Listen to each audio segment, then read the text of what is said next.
संयुक्त किसान मोर्चा का कहना है कि जो लोग किसान आंदोलन को समर्थन दे रहे हैं उनको इनकम टैक्स रेड का निशाना बनाया जा रहा है। संयुक्त किसान मोर्चा के नेताओं ने कहा है कि ऐसे लोग जो किसान आंदोलन को समर्थन दे रहे हैं उनको इनकम टैक्स की रेड और ईडी से बचाने के लिए किसान मोर्चा ने खास रणनीति तैयार की है। किसान मोर्चा के रणनीतिकार युद्धवीर सिंह और मंजीत सिंह से खास बातचीत की मेरे सहयोगी डॉक्टर महेश कुमार ने। संयुक्त किसान मोर्चा के नेता और भारतीय किसान यूनियन के राष्ट्रीय महासचिव युद्धवीर सिंह इस वक्त हमारे साथ मौजूद है। मुझे ये बताइए कि बयानों को लेकर यह समस्याएं सामने आ रही है। राकेश टिकैत जो मंच से जो कुछ तमाम आगे बढ़कर पारी खेलने का काम कर रहे हैं, तो कहीं संयुक्त मोर्चा को पीछे हटने की जरूरत पड़ रही है उन बयानों से? ऐसा कुछ नहीं है। राकेश जी ने जो ये बयान ट्रैक्टर को लेके बयान चला, सीकर में ये बात हुई थी। राकेश जी ने जब ये कहा कि 40 लाख ट्रैक्टर लेके संसद पे जाएंगे, उसी में क्रम में उन्होंने ये कहा कि ये मेरा निजी विचार है, फैसला जो होगा वो संयुक्त मोर्चे में लिया जाएगा। तो वहां भी उन्होंने कोई डिसाइड नहीं किया था। उनका पूरा अगर उनका देखें, वीडियो देखें, तो वही उन्होंने उसको कंटिन्यूएशन में कहा कि ये मेरा निजी विचार है और फैसला संयुक्त मोर्चा लेगा। लेकिन तारीख का फैसला करने की जिम्मेदारी संयुक्त मोर्चा पर दी थी। पार्लियामेंट पर चढ़ाई करेंगे 40 लाख ट्रैक्टरों के साथ।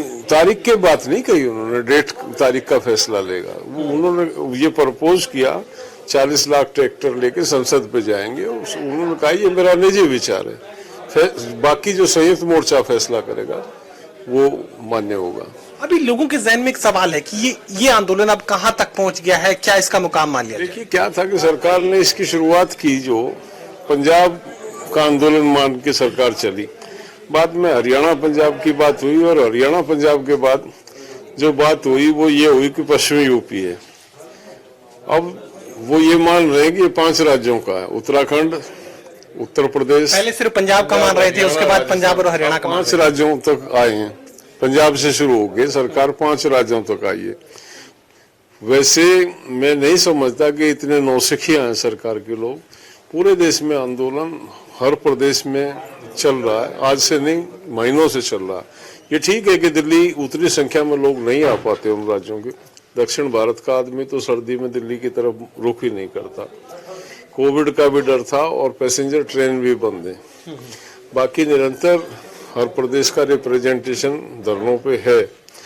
अब हमने सरकार का वो गलतफहमी दूर करने का भी ये निश्चय कर लिया कि हम राजस्थान में चले गए, हमने हरियाणा की मीटिंगें अब करीब बंद करके राजस्थान में 6 हम बड़ी मीटिंग कर चुके हैं और 4 अभी हमारी निकट में, 1, 2 और 3 तारीख में, 12 और 23 में हो जाएंगे।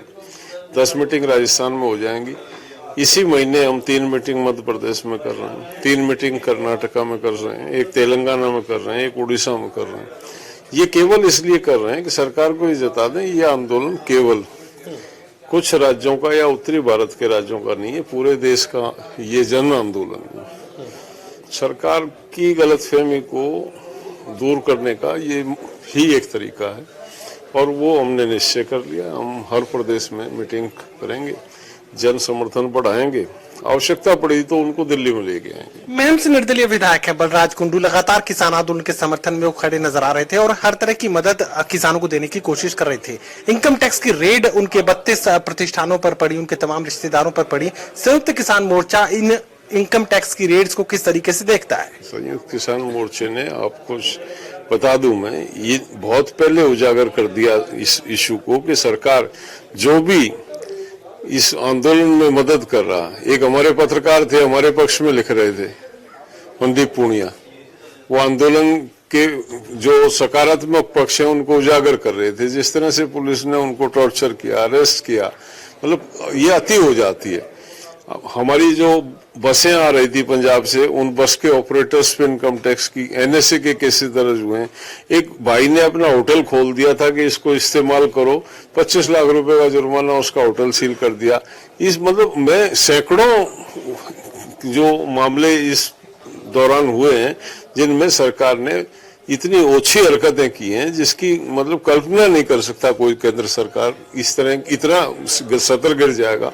इस सरकार से ये कुछ भी कर सकती है, इस हर तरह की उम्मीद इससे रखो। घटिया से घटिया काम करने के लिए तत्पर रहती है। संयुक्त किसान मोर्चा इन कोशिशों का जवाब किस तरीके से देगा? संयुक्त किसान मोर्चा निरंतर मतलब इसका जवाब ही दे रहे हैं ना हम। और जिस तरह का आंदोलन, जितना इन्होंने हमारे आंदोलन को दबाने का प्रयास किया, उतना ही आंदोलन मजबूत होके उभरता रहा है। और हम तो ये कह रहे हैं, जितना आप उत्पीड़न करेंगे उतना आप हमें मजबूती देंगे। आप करते रहिए, हम मजबूत होंगे। संयुक्त किसान मोर्चा के एक और नेता इस वक्त हमारे साथ मौजूद है। मुझे अपना नाम बता दीजिए और ये मुझे बताइए कि जिस तरीके से युद्धवीर जी लगातार ये जानकारी दे रहे हैं कि सरकार लगातार दमन के जो नए तौर तरीके हैं वो इख्तियार कर रही है, संयुक्त किसान मोर्चा इन दमन के तौर तरीकों का जवाब किस तरीके से देने की तैयारी कर रहा है? देखिए, मेरा नाम मंजीत सिंह राय है, बीकेयू दोबा का प्रेसिडेंट हूँ।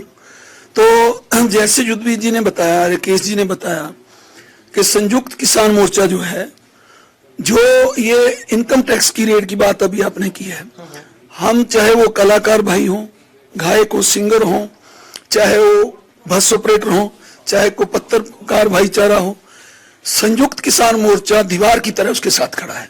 और सरकार को हम चेतावनी देते हैं हर बार कि आप ऐसी हरकतें मत करें कि ये आंदोलन, ये तो कृषि कानूनों पे तो है ही है, तो आपके खिलाफ कहीं आपके इनकम टैक्स के जो दफ्तर हैं उनका घेराव होना शुरू हो जाए। तो ये उनको बहुत बार हम चैलेंज कर चुके हैं कि इसको आप बंद कीजिए। ऐसे आंदोलन कभी पीछे नहीं हटेगा, आंदोलन और आगे बढ़ेगा। संयुक्त किसान मोर्चा के तमाम नेता ये कहने की कोशिश कर रहे हैं कि आंदोलनकारी किसानों का साथ देने वालों के खिलाफ अगर सरकार की किसी भी तरह की कार्रवाई देखने को मिलती है तो हर तरीके से संयुक्त किसान मोर्चा ऐसे तमाम लोगों के साथ खड़े होकर उनकी लड़ाई को लड़ने का काम करेगा। सहयोगी कमल के साथ doctor Mahesh Kumar, total news, Hisar.